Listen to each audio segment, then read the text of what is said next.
Tala Fou mai o se whapoponga fo ile nei o Tala Fou mai Ausetalia i le amatango le nei mai yaso. O whatuna inga le kapeneta e peona whaatino le ripānemio Anthony Albanese e au fiai ma le suia o le minista sa fia ngai ma to e whaamatu watu le ausulutu la fono mai no fuanga whaasala. O le Home Affairs Minister Claire O'Neill ma le Minister of Malanga Inga le Immigration o Andrew Giles o le asuia uma ila ua ia le tangata tuatasi o le taitai o le mauta Tony Burke. Le fo isafia ngai ma le immigration i le lua fese furu ma le tolu. O whaidua le pānemia i sana saunuanga o Burke o se Minister Sinia te lero na sau i au unanga ese nanga lue ai o se ngā yoinga o lo upu ia fo i le itua ngai. O whetuna inga le kāpeneta na mafua na ualitaya Minister to lua le na whaelo atu le Vastel Wai o Brendan O'Connor ma Linda Burney. E whaitau miliona lau mautatongi po renters i New South Wales le e leo to e mau ai mawhaiuno latu transfer sao bonds o whale mautatongi i le isi whale mautatongi fau le anga iai e peona ta ua le fora sanga i le so ma le whainga malo a New South Wales. O ia swinga e peona whaero e le 9 News o whaiena ia whaititi ai le mana o mia e le tangata mautatongi o na tutongi bonds e lua i le teimi e sa i di ai sa isi whale a wa o le teimi le i mawane le bond mai le whale tua i sa iai. Peita ila o lea o le a transfer sa awane mai leisi fale i leisi. O ta ue ono tesi mare ono piriona wa inibesi le whainga maro ni sa walese i le fuafuanga le nei whaalau tele ai makiliwa le ulua i scheme whaapea Australia wa whaingoa o le Portable Rental Bond Scheme.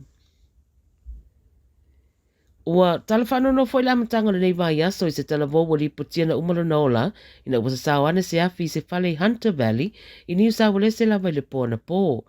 Fa mai le 9 News po le se fulu na whaabave atuai le fsoswani whaabave le whale lei au Kira Avenue i Cessnock ma tapea i le afi ai tele vaenga le whale na whaaleanga ina. O se tasi no fuai le whale na tong fitia le no fuanga pe ta ina mariu se teimi munmuriane. A wa whaeroi li poti le tamai leo leo i le so o se tamai titi na o le se fulu onu tau sanga le matua.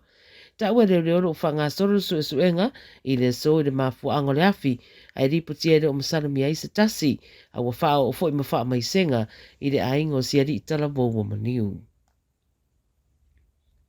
Wa whato e se lato satu whata si le sauninga na te talalo i ai a ta alonga le Olimpeka i Paris i so se tasi ua whaina so no whina ngalo i se vaenga le sauninga e peo na whaatai le lau o le tau samaanga po le Last Supper e peo na whaawinga i enisi. O whaeloi tu singa ma ripoti ese upenga ta whaelangi, le upu ia fo i nisi o le vaenga o le sauninga po le opening e fōringa ua whaalu mai nai pe ulangia le au kewisiano. Masa i o ina fo i lea manatu le ofisa le vai Papua Lucia malona so upo Maria Sakharova.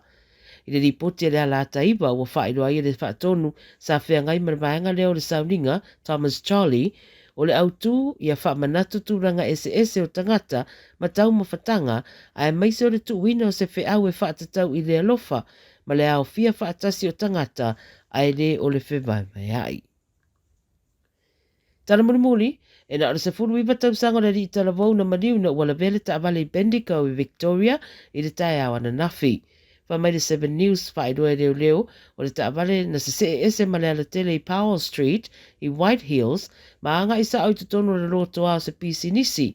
A le sefuru iwa tau sanga lea o se pasese sa iei le taavale ia mana maliwa i lava i lea taimi. O le ave taavale o se ri e ruasful whatau sanga le matua na ave natu le whanamai lalo le vai ngā leo. Lo wha awauru suenga ma fia maua leo nisi a sira fia nisi wha mataranga e tu sai o le nei wha na me lave. Ia o tala nā le radio Samoa ma la matanga fo nei mai aso mai Australia. Tūranga le nei fo i le au taalo Australia le Olimpeka pe ona wha ngā solo. Ia maua toi fo i sei siri poti le aso a tai au. A manuia tele ngā nuenga o whenga iei le amatanga le nei mai aso soifua.